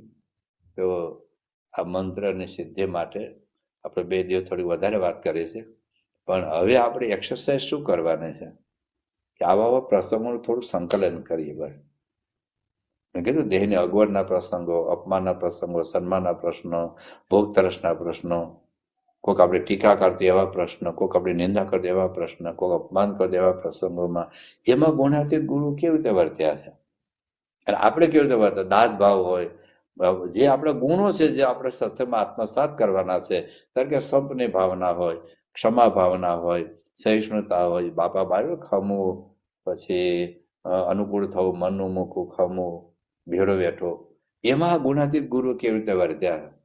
તો એ બધા ગુણો સાથે આપણે જો એપ્લાય કરતા જઈએ તો 100%. અત્યારે ભલે આપણે કને કાંઈ ક ગોખતા હોઈએ, પણ એ જ ડોક્ટર થઈ જાય, એ જ એન્જિનિયર થઈ જાય, એ સીએ થઈ જાય, એ જ MBA થઈ જાય, પણ ખાલી સ્કૂલમાં બેહી રહે, એ ઊંઘી રહે ક્લાસમાં, સ્કૂલમાં પ્રદક્ષિણા ફરે, સ્કૂલમાં દંડવત કરે, પણ હોમવર્ક ન કરે, વાંચે નહીં, તો ડોક્ટર ન થાય. એમ સત્સંગમાં આવ્યા પછી આ સાચી દિશામાં આપણી સાધનાનો માર્ગ પકડાવવો જોઈએ. એ માટે વચનામૃત વાંચવાની જરૂર છે, એ માટે સ્વામીને વાતો વાંચવાની જરૂર છે, એ માટે જીવન ચેતન વાંચવાની જરૂર છે, અને એ માટે આવો એંગલ શાસ્ત્રોમાં તો લખ્યું છે. મેં તો બધી વાત કરી, મેં તો મારી વાત કરી જ નથી, બધી વચનામૃત જ વાતો કરી છે. પણ આવા દ્રષ્ટો, આવા શબ્દો શોધી કાઢવા એ અગત્યની વાત છે. છેલ્લે આપણે ગઈકાલે એ વાત કરી હતી કે આ આત્માની અંદર પરમાત્માને ધારવા. બહાર તો આપણે ધારીએ છીએ, થોડી 5 મિનિટ આપણે ઉધર લઈ લઈએ, પણ બહાર તો આપણે જોઈએ છીએ. મારે લઈ ગયું કે એ આત્મામાં ભગવાનની મૂર્તિ દેખાય છે. તેની પર આપણે ગઈકાલે ઘણી બધી થોડી વાત કરી, પણ થોડી રિપીટ કરી દઈએ. તો મારાથી એ મૂર્તિ હરતી ફરતી દેખાય છે, મૂર્તિ બેઠેલી દેખાય છે, એ મૂર્તિની આજુબાજુ મુગ્ધો દેખાય છે. એનો અર્થ એ થયો કે હવે આત્મામાં જો પરમાત્માને સાક્ષાત્કાર કરવો હોય, બહાર નહીં. મૂર્તિમાં તો ભગવાન છે, મનુષ્ય તો ભગવાન છે, અણુમાં ભગવાન છે, પણ એ ભગવાનને હવે આપણે અંદર લઈ જવાના છે. તો અંદર લઈ જવા માટે શું કરવું છે? મહારાજે આપણે ગઈકાલે વાંચ્યું હતું સારંગપુરનું બીજું વચનામૃત, કે કુશળ ગૌરવ શું કરતા હતા કે મૂર્તિ દર્શન કરીને આંખો મીચીને મૂર્તિને અંદર જોતા હતા. હવે આ આપણે પ્રેક્ટિસ કરવાની છે. જે કાંઈ આપણે બાપાનું સ્મૃતિ કરીએ, ગોંડલમાં બાપાનું દર્શન કર્યા, ગોંડલનું આખું સિંહાસન બાપાનું સોંપો, હવે અંદર લઈ જાઓ. બાપા તમારા માથે હાથ મૂક્યો તો એ અંદર તમે બાપા માથે હાથ મૂક્યો છે. એ ફૂલોનો ઉત્સવ બાપા જ્યાં પિચકારી મારે છે એ અંદર લઈ જાઓ. બાપા જમતા જોઈએ અંદર લઈ જાઓ. અંદર તમે ઘનશ્યામમાં દર્શન કરો, આંખો મીચીને એ મૂર્તિને અંદર છે એવી ભાવના, ભલે અત્યારે આપણે દેખાશે નહીં કારણ કે માયાનું આવરણ છે, પણ એ અંદર જશે ને તો માયા નહીં કરશે. બિલાડી અંદર જાય તો ઉંદરડા બહાર ભાગે, અથવા સાપ અંદર જાય તો ઉંદરડા ભાગે, સૂર્ય ઉગે તો અંધારું જાય. એમાં ભગવાન અંદર પેસશે ને તો આ માયાનું આવરણ, સ્વભાવ, દોષો, વાસના, એ જ્ઞાનના પ્રકાશમાં એ માયાનો અંધકાર ટકી જ ના શકે ભાઈ સાહેબ. પણ હવે થોડી સાધના, અને મારે આપણે મેં તો બધી વચરામતી જ વાતો કરી કે આત્મામાં પેલા ભગવાન છે એવું માનો, પ્રથમનું 23મું ધારો, સમજો ને પછી ભજન કરો. હવે સ્વામિનારાયણ શબ્દ આપણે બોલીએ કે સ્વામિનારાયણ ભગવાનની જય, આપણે ખાલી બોલી જઈએ છીએ. હું ખાલી શિવમ બોલું તો શિવનો ફેસ આપણને યાદ આવે.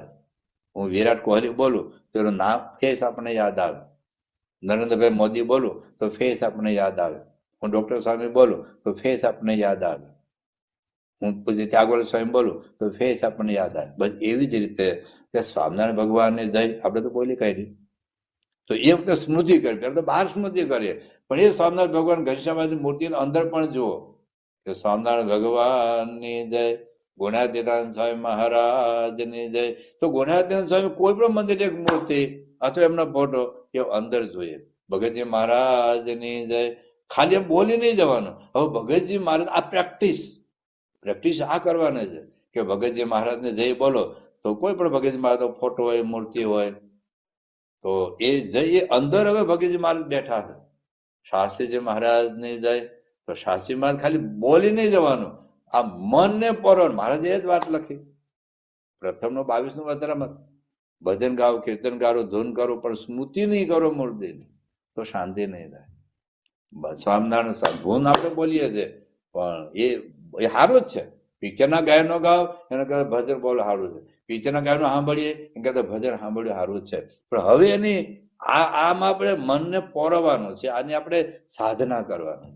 મહંત સાહેબ મહારાજને જઈ બોલું તો મહંત સાહેબ મહારાજ મને અંદર દેખાવા દે. ભલે અત્યારે દેખાય નહીં, મહારાજ એટલા માટે કહ્યું છે પ્રથમનું 23મું, પેલા તો માનો, પેલા તો ધારો, પેલા તો સમજો, પેલા તો જાણો. ચાલો આત્મામાં ભગવાન છે, દરેકમાં ભગવાન રહ્યા તો અન્વય ભણે. પેલા તો જાણો, પછી સમજો, પછી માનો, પછી ધારો, પછી વિચારો, અને એમ માનીને પછી ભજન કરો સ્વામિનારાયણ.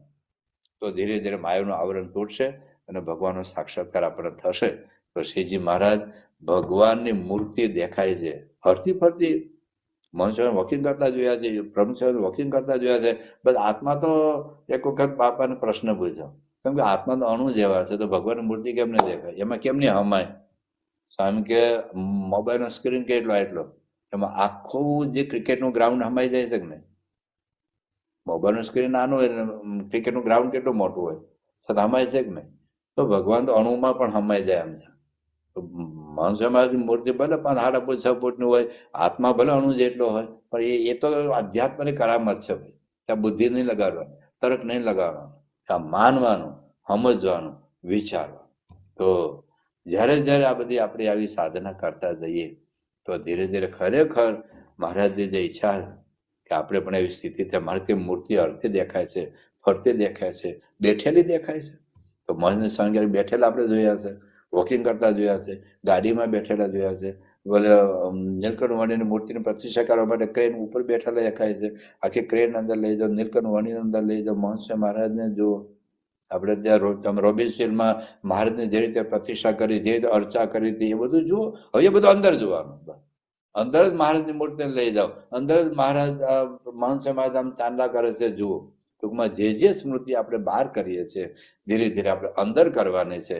પછી મહારાજ એમાં શું કહે છે કે બધા મુક્તોને સભા ભરીને બેઠે છે.